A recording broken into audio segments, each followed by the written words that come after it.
Fala pessoal, tudo bem? A paz do Senhor Jesus. Hoje nós vamos trazer um vídeo muito importante para vocês, onde nós vamos falar como que era o mundo antes do nascimento de Jesus. Política, religião, cultura e o silêncio de Deus. Você já parou para pensar como que era o mundo antes de Jesus nascer? Um tempo de silêncio, de espera. Deus não falava com o povo há mais de 400 anos. E enquanto esse silêncio, reinos se levantavam, impérios dominavam e o povo de Israel apenas esperava. Hoje você vai aprender o que estava acontecendo antes do maior nascimento da história. O Antigo Testamento ele termina com o profeta Malaquias. Depois disso, silêncio. Durante 4 séculos não houve nenhum novo profeta ou nenhuma palavra revelada vinda do céu. Mas isso não significava que Deus havia esquecido do seu povo. Deus estava preparando o cenário. E nesse intervalo, o mundo mudou drasticamente. Primeiro vieram os persas, depois Alexandre o Grande. A cultura grega ela se espalhou como nunca antes. Língua, costume, filosofia. Aconteceu o que chamamos de helenismo. Até a fé judaica sofreu influência nesta época. Depois disso, o Império Romano dominou tudo,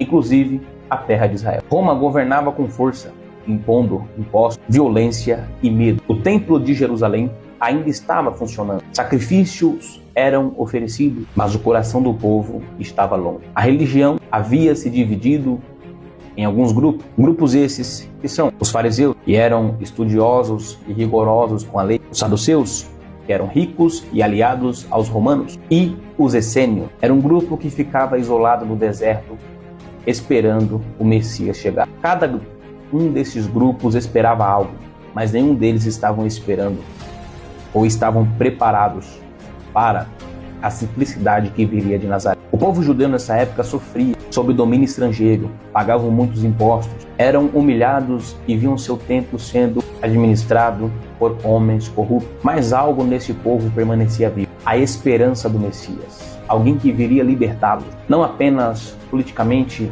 mas espiritualmente. Eles estavam ansiosos esperando alguém como Moisés ou até como Davi.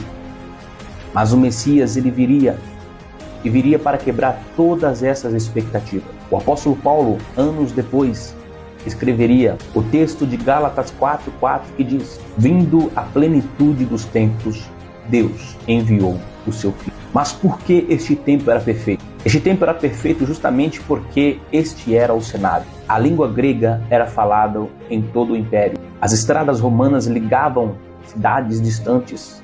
A Pax Romana dava estabilidade política. Tudo estava pronto. O cenário estava pronto para a mensagem de Jesus se espalhar. Deus havia preparado tudo. Enquanto César reinava em Roma, Herodes governava com tirania em Jerusalém. Deus olhava para Belém. Ali, numa estrebaria, nasceria o Salvador da humanidade. Não cercado por ouro, mas por palha. Não seria anunciado por soldados ou reis, mas por pastores. Jesus estava vindo ao mundo não com exércitos, mas com amor. Ele seria o Messias rejeitado pelos seus, mas aceitos por aqueles que tinham sede de Deus. O tempo antes de Jesus foi marcado por silêncio, por dor, por sofrimento, por espera. Mas foi nesse cenário que Deus ele decidiu agir. Talvez você hoje esteja passando por um tempo de silêncio também. Mas lembre-se, mesmo quando Deus parece calado, Ele ainda está trabalhando nos bastidores, preparando o cenário perfeito, o cenário para a sua resposta chegar. E no tempo certo, Ele envia a resposta. Jesus chegou no tempo e na hora certa. E ainda hoje, Ele continua vindo na hora certa, para os corações daquele que o esperam. Quando Deus parece em silêncio, Ele está preparando o impossível. Está preparando um cenário para que a tua resposta venha chegar na hora e no momento certo. Siga o nosso perfil aqui abaixo para mais conteúdos como esse.